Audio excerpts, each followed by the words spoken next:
Okay, I did a little buffalo head drake that's carved out of Tupelo, painted in oils, and I guess that's all I got to say about it. I had it up at Alexandria show, and the answer there is, so what? That's best, stick out of mine.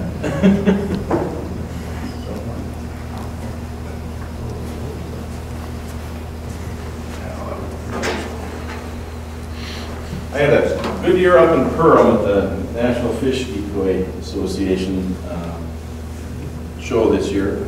I had I got first with my long-billed curlew in the short-lure division and best of show with it.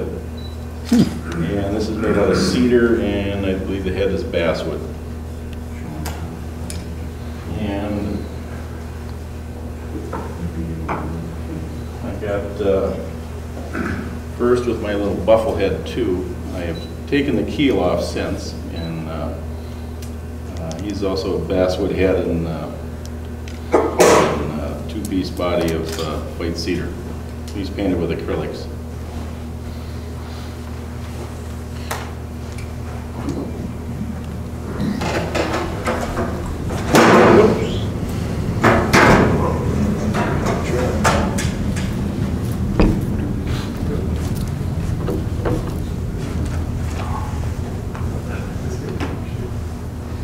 Well, at 84, I'm regressing, I think, in my carving, but I spent time down in the Rio Grande Valley of Texas over the winter, and I carved this loon out down there, and this is out of a piece of pine that I hauled down from Minnesota, and it's water-based paint on it, and it's not a very great piece, but it was fun to make.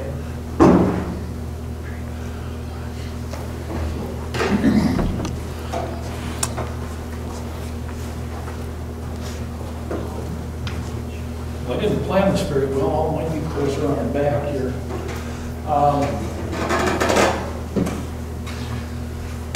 These were a pair of decoys that I carved with the kids this year, and I entered them up at Perham.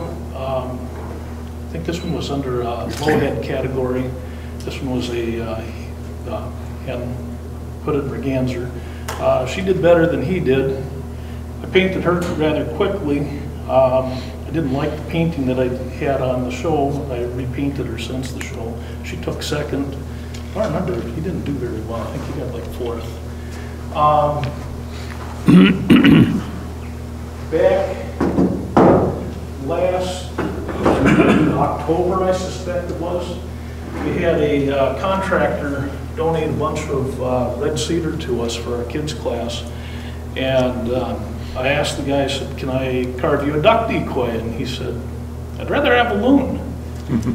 I've never carved a loon before. This is my first attempt. Don't know if it's a decent one or not, but that's my first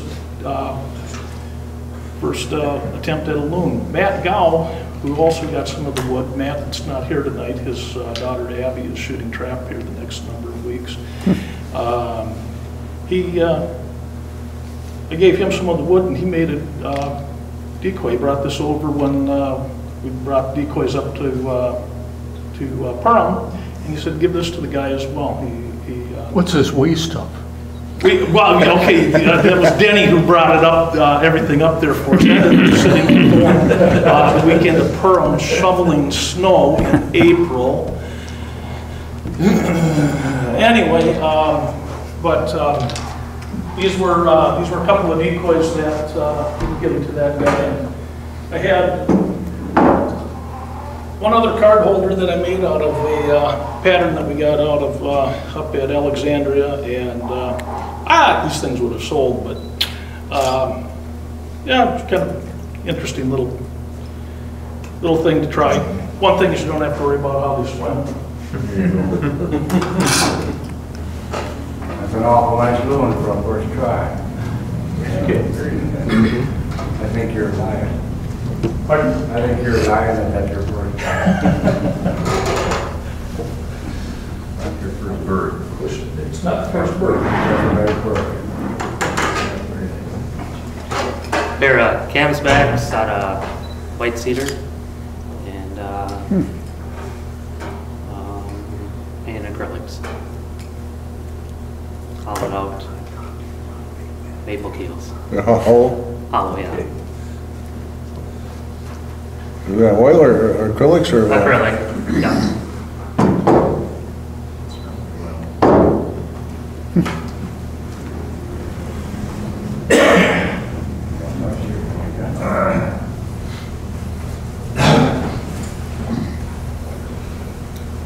I caught this bird tonight, so you guys can measure, photograph it, and get an idea of a Richardson's goose, which is a small subspecies of Canada that's way up in the Arctic tundra.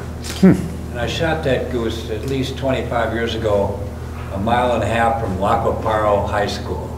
There's a wildlife area a couple miles away at the most, and I happened to see a bunch of geese dropping in, so I figured I'd sneak up on them, and I went in there, and just as I was going to sneak, saw a guy shows up, another golden retriever. They're going to hunt pheasants on this wildlife area. I said, fine. I'm going, I sneak, and I get to the bird, I peek over the top, and oh God, they're 30 yards away. I'm going to go over here 20 yards and be right on top of 250 geese. I get snuck over there, and all of a sudden every goose and the whole thing gets up and flies away. Now what the hell happened? I get up and look, here's this guy's golden retriever come over and spooked all these geese. So I'm pissed. They split. Now I'm sitting there underneath the willow tree. I figured that they'll come back, some of them anyway, and all of a sudden, shoot, there's a goose. It's way up there. Pop! Broke a wing and down it come, landed in the lake. Dog goes out to get it, brings it back. It was in death throes. It finally just died, and I didn't have to wring its neck or nothing. And I thought, well, I thought I made a really good shot on a long, far-away goose. And it turns out it was a lot closer than I thought because it was so small.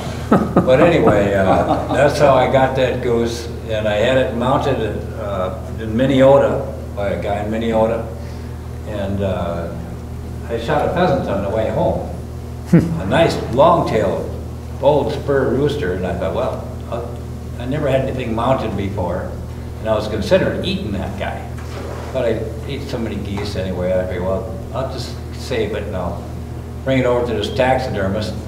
And I said, how much do you want to charge for this pheasant? He goes, 150 bucks. I said, how much for a duck? He goes, 150 bucks. How much for a goose? 300 bucks. I said, if I bring you a goose the size of a duck, will you do it for 150 bucks? He laughed. I said, 150 bucks, he said. So that was how I ended up with that bird. I had it mounted, both of them mounted. It's the only two birds I ever had mounted in my life, but they're both down in my man cave in the basement by the fireplace. So that's how I ended up with that bird, and I was real happy I didn't eat it. Good, thanks. I hope you guys can get some measurements and photographs and do all you got to do to make them, and I look forward to seeing your efforts at the next decoy carving show next February. All right. So anyway, thanks for taking the time to look at it, and I'm glad you're interested, and I hope the kids find a way to make a goose. It's a smaller piece of wood at least. So I think if anybody didn't want to photograph it and didn't do it already. yeah, go get your measurements and photograph it. I'll be here for another hour, I suppose, something like that. Then I got to take off. It's poker night at my house. I got a game room full of guys winning money that I should be winning. So. Anyway, that's it for me. Okay, thank you. My name is Scotty Paler. I've hunted Lacoparo since 1977, killed hundreds of geese. It's the only Richardson I've ever seen. I've seen millions of geese over the years at Lacoparo. They averaged 150,000 for the glory years for 20 years. And now it's faded down to nothing is what it used to be. I think the max they had last year was 18,000. That was after the season closed in November. What year did you start hunting there? 1977. I got there in 71. I could go out there and hunt anywhere I wanted to. Yeah, it used to be that way. Yeah. Yep. Just ask That way. them now, then they start getting money for it. When Andy Anderson was running the place, Yeah. he'd hide up in the A blinds counting shells and all the guys down below because you're only allowed 6 per day. Yeah. And then Bonema took over from him, Ken Bonema, and then he died of a heart attack, and Dave Traube took over for him. And he is now moved from Lacopar to somewhere near New Ulm. And the second in command called me just the other day, right out of the blue. We ran into him at the blacksmith shop in Milan last fall. I had to have some work done on a piece that I had, so he comes and he saw this, we asked about the old map of the lake with the old numbers on it. They went 1 through so-and-so, and then they had A blinds, they had the L blinds, the O blinds, the S blinds, and then they switched them all to the numbers, through 1 through 100. And so whenever we'd go up to the board and have the drawing to pick your blind, because it was a lottery deal, you go up to pick your board up to take a back tag or tag off the board, but they had them all hung all the way around the lake. And once they got to the new numbered system, people would say, I want number 18. Well, number 18 used to be old A5. So we'd go up there so nobody would know our cryptic speech. We'd say, what blind do you like, Murph? He says, I like A5. I like 04. And they go, what? They're looking at the board. There is no such animal up there. So what blinds do you like to hunt? We snoozed them pretty good. Huh? What blinds do you like to hunt? Well, just depends on where the birds are. You do a lot of scouting out there and watch where they go feed, and they're on the lake every night, so they fly out every morning and they come back usually by noon, and then they go out again in the evening to feed. And sometimes they stay out all day if it's nice, but the old 60 and 01 were really great blinds. The old 41, 2, 3 were all great blinds by the state park up there. 80, 81, 82, you're guaranteed a goose anytime you got in there in the early days. And, you know, I've killed geese in just about every blind in that refuge over the last 35 years or whatever it's been. And it's been real slow the last dozen years, I suppose. It started phasing out from all the birds. Last year the peak was 18,000. Yeah. Hardly worth going. Yeah. What happened to them? Moved? They moved west. I think they moved west and followed the water. The pothole prairies drying up out there, and every farmer in existence drain tiling every inch of his land and cutting down every old grandma's grove of trees. And when corn hit $3-4 a bushel, they just took all the CRP out, and the DNR now is in the mindset like the feds are. They cut down every tree, they knock down every building, they just flatten everything out and make it into what they call waterfowl production areas. And the same with the state, they're doing the same thing. It just blows my mind that these guys want to knock down every tree and every building. I can see get rid of buildings, okay, the old farmstead's gone, the house, take the house, but leave the grove. It's still habitat for deer and every other thing that lives out there.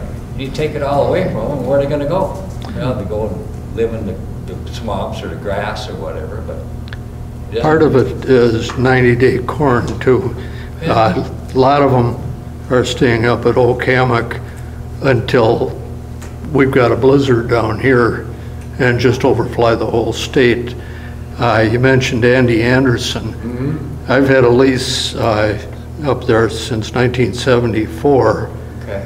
And Andy used to sit in my blind with me. Yeah, I never had trouble, or I had a couple of guys. Danny Zimmerman used to be a DNR kid up there. We met him when he first started up there, and unfortunately he died by his own hand here about 3 years ago.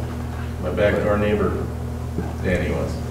Danny was your neighbor? Yeah. I love Danny Zimmerman. I watched He was one a of my lot of best baseball friends. games with him and played a lot of softball with Danny. Yeah, he was a great guy, and we went to his funeral, and me and 2 other guys who knew Danny quite well and hunted with him over the years and knew all his dogs and everything. He, I forget where I was going with that, but anyway, Danny was a great guy. Oh, we showed up at his funeral, we were wearing camouflage. Everybody else is wearing, we wore our hunting gear. And so, and he had 7 sisters, or? Yeah, he's the only boy in that family. The youngest of the family, and he was Yeah. the only boy.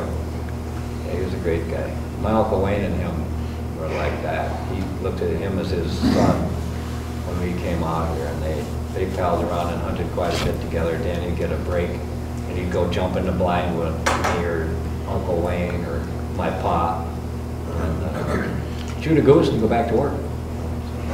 You ever get out to Lewisburg?